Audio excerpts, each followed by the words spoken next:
नमस्कार आदाब, मैं हूं अरशद बीसरू और आप देख रहे हैं मेवात आज तक। आइए दोस्तों, आपकी जानकारी के लिए बता दें, इस वक्त मेरी मौजूदगी मेवात के सबसे बड़े गांव सिंगार में है। दरअसल दोस्तों, यहां आज हमारे साथ इस कड़ी में जुड़ चुकी हैं बहन दया भड़ाना जी, जो कि कई बार यहां से चुनाव लड़ चुकी हैं, फिर से मैदान में आ चुकी है। जब से दया भड़ाना का नाम सुर्खियों में आया है, तभी से यहाँ के कुछ नेताओं की नींदें उड़ चुकी है। तो ऐसे में आज वो हमसे रूबरू हुई है, उनसे हम जानेंगे उनका भव्य स्वागत यहाँ पे सिंगार गाँव में किया गया है। जी, सबसे पहले तो मेवात आज तक में आपका स्वागत है। पहले मैं अपने गांव सिंगार के लिए धन्यवाद करती हूं कि पहली बार अवतार भड़ाना की तरह एक मत होके इनने संकल्प लिया है कि हम अपनी बहन को, जैसे कभी भड़ाना को एक मुहर लगाया था, ऐसे मेरे बुजुर्गों ने मुझे आशीर्वाद दिया है कि अब की बार बहन हम उसी प्रकार से अपनी बहन को आशीर्वाद देंगे और गांव में एक मत होके सभी भाइयों को मना के और प्यार से एक मुहर लगाने का वादा किया है बहन से। एक मुहर लगाओगे क्या सारा? एक मुहर लगेगा। अच्छा भाई, बहन जी, आप 2009 के बाद जी बीच में गैप लगे, 2014 के चुनाव आपने नहीं लड़ा और फिर से आप मैदान में आई है, तो क्या सोच करके आई है? देखिए भाई, 14 में मैं भी आई, बीजेपी वालों ने जी, सभी मेरे मेवाती भाइयों ने मुझे आश्वासन दिया कि बहन जी 10 साल के लिए जी, बीजेपी आ रही है जी, हमें बीजेपी का भरोसा नहीं है, हमें अपनी बहन का भरोसा है।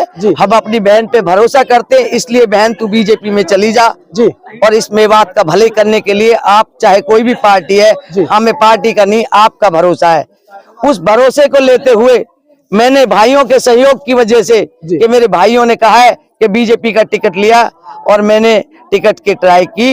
यहाँ तक कि मैं टिकट लेने नहीं गई, मेरे यहाँ के हिंदू भाइयों ने आके कहा कि टिकट तो बहन तेरा पक्का है, तुझे तो मंत्री बनाने की बात है जी। जब बात टिकट की आई, हमारा टिकट तक फाइनल हो चुका था जी। उसके बाद हमें नहीं मालूम कि बीजेपी में क्या हुआ कि हमारा टिकट कट गया जी। लगातार कई दिनों से अब आपको जो जन समर्थन मिल रहा है, लोगों का अपार प्यार मिल रहा है, तो आप क्या कहना चाहते हैं? जनता आज मतलब 5 साल बाद आप फिर से मैदान में आए, तो अभी भी लोगों के दिल में आपके लिए प्यार है?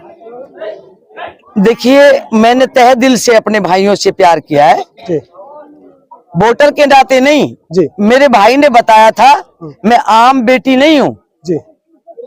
करतार भड़ाना ने कहा था कि हमने हमारा परिवार है जी और वहां जाने में आपको कोई संकोच नहीं होना चाहिए, वो तेरे भाई हैं, वहां जाके आप चाहे हम ना जाए, आप वहां जाके इलेक्शन लड़ेंगे तो आपको कोई संकोच नहीं करना चाहिए। और उस टाइम उस भाई का भरोसा करते हुए मैं यहाँ मैदान में कूदी और मैंने हमेशा अकेले इलेक्शन लड़ा जी। 14 में करतार सिंह भड़ाना आए थे मेरे साथ जी। बाकी 9 में मैं जब अकेले इलेक्शन लड़ी थी तो मुझे वोट पात्र में मेरे इलियास मंत्री से मैं मात्र 2600 वोटों से हारी थी जी जी जी। देखिए दोस्तों, ये दया भड़ाना जी हैं जो एक बार मामूली सी वोटों से चुनाव हार गई थी।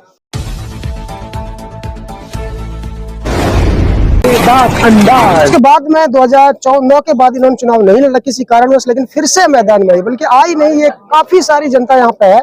मेवात की जनता इसे खुद लेकर गई, खासकर जो सिंगार गांव है मेवात का सबसे बड़ा गांव, लगभग 15,000 मतदाता है इस गांव के अंदर। इस गांव से तो इनका बहुत खास लगाव रहा है। और बात मेवात की जाए तो तमाम मेवाती लोग भड़ाना परिवार से बेहद मोहब्बत करते हैं, शुरू से इनके साथ जुड़ाव रहा है। ऐसे में अगर इस बार लग रहा है कि आप चुनाव जीत जाएंगी, चुनाव जीत करके किस तरीके से इन लोगों का विकास करेंगे? तो बहुत ही पिछड़ा हुआ इलाका है। देखिए भाई, 75 साल के बाद भी हमारे मेवात में विकास नहीं हुआ जी। मेरा तो इन भाइयों से एक ही निवेदन है कि इन 2009 में सिंगार गांव ने गलती ना की होती तो आज हमें ये हरजाना भरना ना होता जी जी। वास्तविक में लोग वोटों के लिए आते, मैं तहे दिल से इनकी बहन हूँ, आज वोट लेने के लिए नहीं कह रही जी।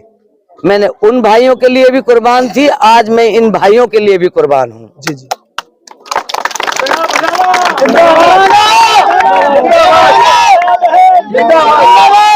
देखिए दोस्तों, इसमें कोई शक नहीं है, पिनंगवा और पुन्हाना के बाद अगर कोई सबसे ज्यादा वोट किसी गांव के अंदर है तो श्रृंगार गांव के अंदर है। अगर श्रृंगार गांव की जनता इस भोलापन से ऊपर उठ के अगर किसी एक प्रत्याशी को वोट दे जाए अपना समझ करके, तो 100% वो जीत की तरफ बढ़ जाता है। तो ऐसे में बहन जी, आपको किस तरीके का रिस्पॉन्स मिला? आप गाँव जा रही है? इस गांव से तो मेरा अपना गांव होने के बाद भी मुझे 1600 वोट मिले थे जी। बाकी जब भी मैं इलियास मंत्री से 2600 वोटों से हारी जी थी। बिल्कुल। बाकी अब की बार जो गांव ने मेरा भरोसा किया और मेरे पे भरोसा आजमाया, मेरे से किसी को नाराजगी नहीं थी। यहाँ पार्टीबाजी होती है, एक दूसरे से भाई नाराज होते हैं, उनका हर्जाना मुझे भरना पड़ा है। जी जी। अभी उस टाइम पे 2 मेरे भाई लड़ रहे थे, तो वो भी एक मेरे से गलती हुई। जान लग गई। आमीन। एक मिनट में रुक जाओ बस, या आप नाश्ता कर लो तो फिर भी ले लूंगा ना, कोई नहीं। आप मेरे बेटे का भी ले सकते हैं। हाँ, इतने खड़े रहो। वैसे अजान के बाद ले लेना, बाद में ले लेना इसको।